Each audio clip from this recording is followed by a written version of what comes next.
সৃষ্টি করিয়া পাঠিয়ে দিয়েছে মুসলমান বাবা। আল্লাহ রাব্বুল আলামিন পবিত্র কালামুল্লাহ শরীফের মধ্যে এমন সুন্দর করে বলে, কুল্লু নাফসিন যায়িকাতুল মাউত।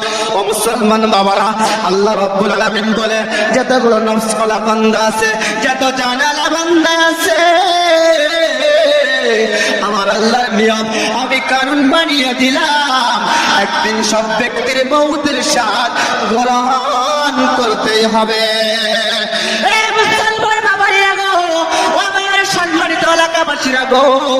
এই জন্যই মরার আগে আপনাদের আমাদের আখিরাতের সামান তৈরি করে নিয়ে দেখতে হবে। মুসলমান বাবা, কঠিন কিয়ামতের ময়দানে কারোর জন্য আপনাদের জন্য যারা পরিমাণ গুনাহ বহন করবে না। মুসলমান বাবা, আমরা গাড়ি পায়া আল্লাহর দিন ভুলে গেলাম, আল্লাহর কোরআন ভুলে গেলাম। কঠিন কিয়ামতের ময়দানে কিন্তু ভাই আপনাদের আমাদের এগুলো কোনো কাজে আসবে না। মুসলমান বাবা, আপনাদের আত্মীয়-স্বজন যখন দাফন করিয়া, মুসলমান বাবা, আমার দাদা গো, শোনেন, এই পৃথিবীর জমিনের মধ্যে আপনার আত্মীয়-স্বজন আপনাদেরকে কবরে রেখে আসবো, আখের কাফন পরাইবে। এই পৃথিবীর জমিনের মধ্যে অনেক ডিজাইনের লং প্যান্ট ব্যবহার করেছি আমরা।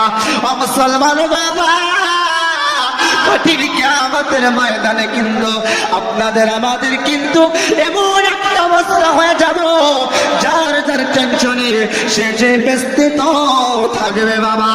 মুসলমান বাবা, তার কোরআনে আল্লাহ রাব্বুল আলামিন পবিত্র কোরআনে প্রমাণ দিয়েছে বাবা। আল্লাহ রাব্বুল আলামিন বলে, ইয়াউমা ইয়াফিরুল মারউ মিন আখিহি ওয়া উম্মিহি ওয়া আবিহি ওয়া সাহিবাতিহি ওয়া বানিহি লিকুল্লি ইমরিইন মিনহুম ইয়াউমাইদিন শাআনুন ইউগনি। চিৎকার করে বলেন সকলে আল্লাহু আকবার। মুসলমান বাবা,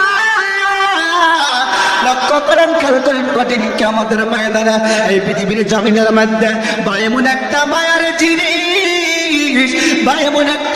জিনিস, কঠিন কিয়ামতের ময়দানে সর্বপ্রথমে ভাই ভাইয়ের কাছে দিকে পলায়ন করবে, তার পাশে মা ছেলেকে চিনবে না, ছেলে মাকে বলে যাবো, মা ছেলেকে বলে যাবো না। মুসলমান বাবা, বাপ তার ছেলেকে বলে যাবো, ছেলে তার বাপকে বলে যাবো।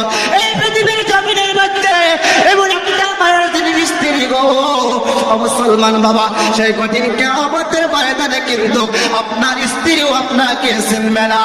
মুসলমান বাবা, লক্ষ্য করে খেয়াল করেন, কঠিন কিয়ামতের ময়দানে মুসলমান বাবা এই পৃথিবীর জমিনের মধ্যে বন্ধুর দ্বারা অনেক বড় গুণের কাজ করেছেন বাবা। ওই কঠিন কিয়ামতের ময়দানে আপনার নেতাকে, আপনার নেত্রীকে ওই কঠিন কিয়ামতের ময়দানে তাও চিনবে না আবার। মুসলমান বাবা, কঠিন কিয়ামতের ময়দানে কারো জন্য কেউ যারা পরিমাণ গুনাহ বহন করবে না। কারো ভরসায় ছড়ে মন, কিসের তওবা, এত সাদের গাড়ি বাড়ি ভেঙে যাবে তোমার বাসা। কারো ভরসায় ছড়ে মন, কিসের তওবা, এত সাদের গাড়ি বাড়ি ভেঙে যাবে তোমার বাসা। তোর গনা যৌবন ফুরিয়ে যাবে, যৌবনে লাগবে বাটি, ওই যে ডাকিতেছে তোমায় কবরের মাটি। তোর গনা যৌবন ফুরিয়ে যাবে, যৌবনে লাগবে বাটি, ওই যে ডাকিতেছে তোমায় কবরের মাটি, ওই যে ডাকিতেছে তোমায় কবরের মাটি। সন্ধ্যার আগে যেদিন ডুবিবে বেলা, এক পলকে ভেঙে যাবে তোমার রঙের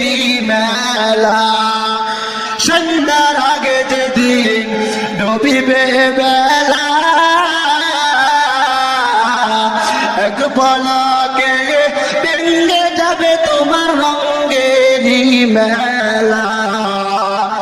ও তোমার সাজায়া দিবে মনের মতো, সাজায়া দিবে মনের মতো, কি সুন্দর পরিপাটি। ওই যে ডাকিতেছে তোমায় কবরের মাটি, ওই যে ডাকিতেছে তোমায় কবরের মাটি। ও মুসলমান বাবা, আপনাদেরকে কিন্তু খবর প্রতিদিন লাগে। ও মুসলমান বাবা, আপনার আত্মীয় স্বজন যখন খবর লাগে বাবা, যদি আপনি জাহান্নামী বান্দা হয়ে যান, সূর্যটা মাথার কাছে নেমে আসবো, আপনার ওই তাপের সহ্য করতে পারবেন না। আপনার মাথার মজক করে কান্দে বয়ে বয়ে টং টং করে পড়ে যাবার বাবা। ও মুসলমান বাবা, এই জন্য পৃথিবীর জমিনের মধ্যে কিন্তু আল্লাহ পাকের নিয়ম গাইডলাইন আপনাদের মানতে হবে। ও মুসলমান বাবা, ওই কবরের মধ্যে কারো কেউ সাথী হবে না। ও মুসলমান বাবা, ওই কবরের মধ্যে কোনো লাইট নাই, ওই কবরের মধ্যে কোনো বাতি নাই, ওই কবরের মধ্যে কোনো সাথী নাই। ও মুসলমান বাবা, এই জন্যই পৃথিবীর জমিনের মধ্যে আপনাদের আমাদের কিন্তু আখিরাতের সমান্তর করে নেমন্তর কবরে যেতে হবে। এ মুসলমান বাবা, যেতে হবে না?